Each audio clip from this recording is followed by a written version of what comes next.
welcome to an episode of Modern Block. Thank you for joining me today. So, let's get down to it. So I thought today I'll just cover some of the big players to watch the upcoming weekend, who we have to watch out for, who are the guys who are going to make the plays we care about this weekend. So, first up, please comment, share, subscribe, all those good things down below, and let's get the chat flowing down.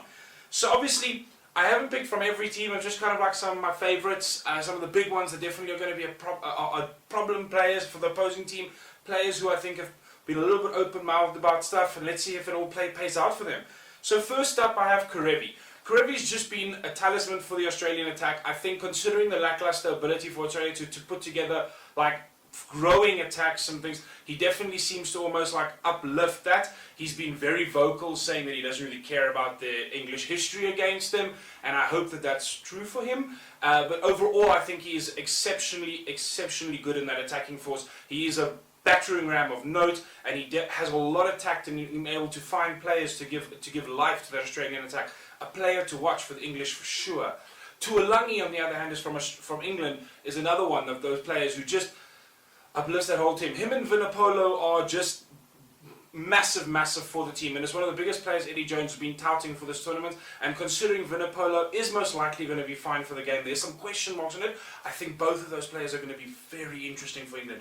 They both, again, are battering rams, and it's very interesting how a lot of these teams are picking these Fijians with a lot of skill with the ball in hand to put some X factor into their teams. Very interesting combinations they're going with, but I think what makes the Vinapolo a lot more interesting is he just definitely has a lot more understanding of when it comes to also stealing. He's definitely one of the most highest work rate players and loves to play, which is always nice to see. From Wales, I think Gareth Davies is just a player to watch for this game. He's already his last World Cup, killing it with 5 tries. This World Cup already has 2 interception try, has set up a lot of great Welsh tries throughout the tournament already, and is a massive figure for them. He just has the ability to snipe very well. He did it again this weekend, and continues to be very interesting in that position. So I think Davies is going to continue to be dangerous for the French to watch out for.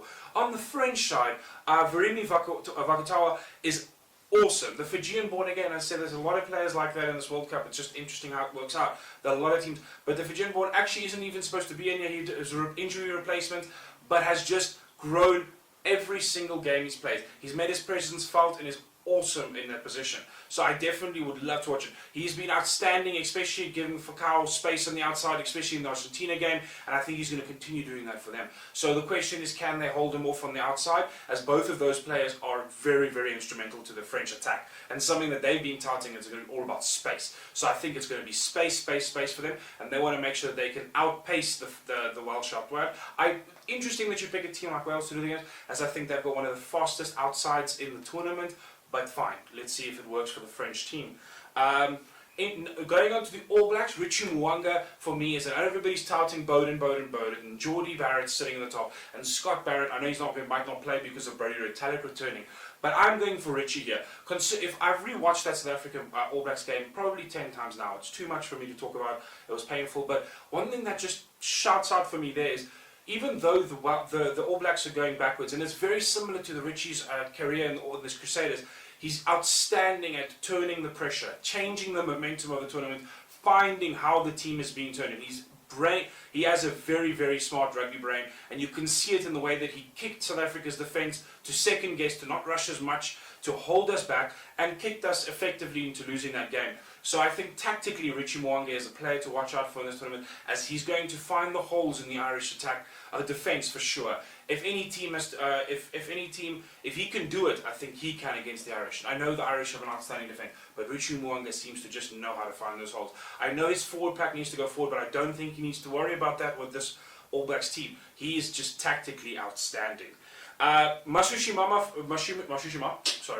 from Japan is just becoming a superstar. The South African-born player is just continuing to be everywhere. Even in this game against Scotland, he was middle of the field, side of the field, both finding all of the work possible, and he is a nightmare for the South Africans to hold on to, especially considering he'll most likely be playing against Mapimpi in that wing.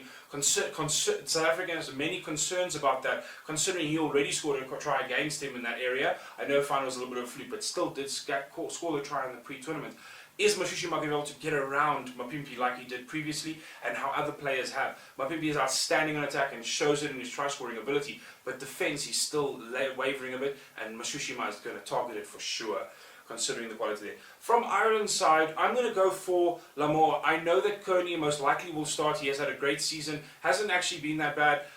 He hasn't been amazing, but hasn't been bad. But Lamore just really was something else, especially in this last game against Samoa. That he's been interesting. He does a lot more X factor into that Irish attack, something that everybody was saying was predictable. He injected it with quite a bit of pace and fire, and he's a lot of fun to watch. I think that the All Blacks need to watch out for him, especially him up against Beauden Barrett's going to be quite an interesting challenge in that position. Then from England's side, George Ford is by far the talisman player here. I know I've already mentioned the Vinopolas and that, but I also just want to say George Ford is in special mention. He's outstanding and really helps. Him with Owen Farrell is just another combination. It's another take on this two playmaker combination that All Blacks are trying, and I think South Africa even might try some things like that too with Damian Willems coming in. It'll be interesting to see. But I think they've probably got, in my opinion so far, the most interesting aspect of that, and the most one that works the most for them. It'll be great to see when it's challenged against a really strong team like the Australians. But yes, guys, let me know how you feel. Let me know the players that are giving you X Factor, the players you want to see on the field this weekend, and let's get conversation flowing down below. Thanks, guys. Cheers. Bye.